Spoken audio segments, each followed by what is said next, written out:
Here's what Donald Trump had to say as we were preparing to find out that the Trump organization was gonna lose massively in this tax fraud case.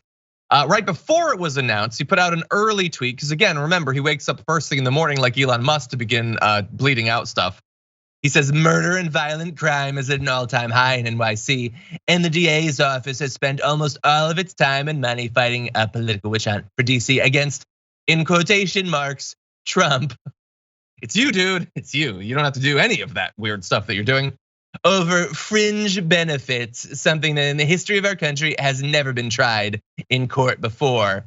I don't know if that's true. If it is true, it should have been, because I'm sure others have done it.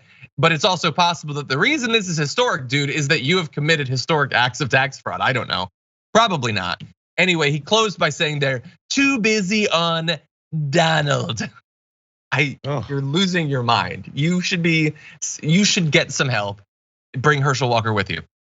Oh, I said I was gonna stop making fun of him. Anyway, so that was before. Then 17 counts, they go down, they're gonna face $1.6 million in fines. And here's what he has to say. He has reverted back to all caps and bleats out, the greatest witch hunt of all time continues over and over again. And the people of this country aren't gonna take it much longer. A giant political scam. And he'd know scams. So, okay, he's freaking out. He's gonna be fine, I'm sure. I mean, look, we're gonna get in a second to the other stuff that's pending that's far more important.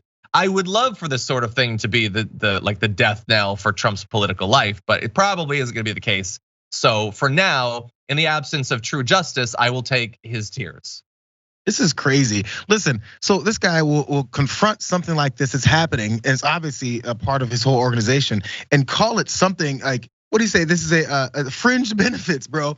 So say a car thief gets busted on his way out of the country, and he's like, "You guys are gonna arrest me for renting a car and driving to Mexico? What's the matter with you?" No, that's the exact opposite of what's happening. No, those are not fringe benefits. Those were illegal handouts to your executives so they can avoid tax evasion, bro. Just because you say it's not what it is doesn't mean it's not what it is. But any other petty criminal can't do that and actually put their face in front of it, and people go, "Oh yeah, makes sense." Yeah. No, this is like someone beating a bunch of people to death with a wiffle bat and being like, seriously, you're talking about wiffle bats? Never before in the history of the country. Wiffle bat, seriously?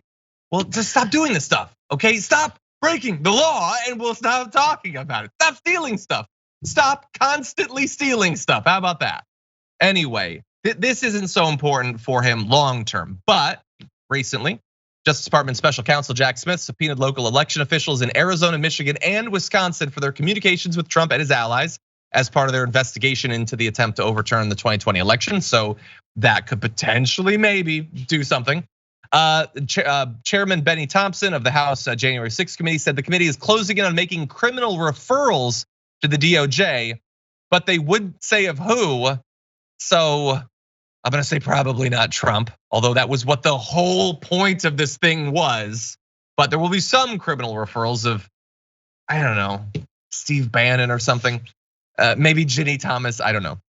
Other major investigations still ongoing include the national security investigation of classified documents that had been stolen and brought to Mar-a-Lago. You had the state investigation by Atlanta prosecutor Fani Willis into the plot to overturn Georgia's election in 2020. Any of these investigations could potentially lead to charges. But it's America. So there's a lot of stuff out there, and I'm not gonna run through all of them because we don't got time for that. But there's a lot of pending things that could hurt him. He's already been hit. Maybe he's bleeding just a little bit, but it is a minor wound at this point. That would be my evaluation. We're not going very far with this. I guess I'm a pessimist on this stuff. Until it happens, I don't see it happening. Anything more as far as he goes, they still protect his ass.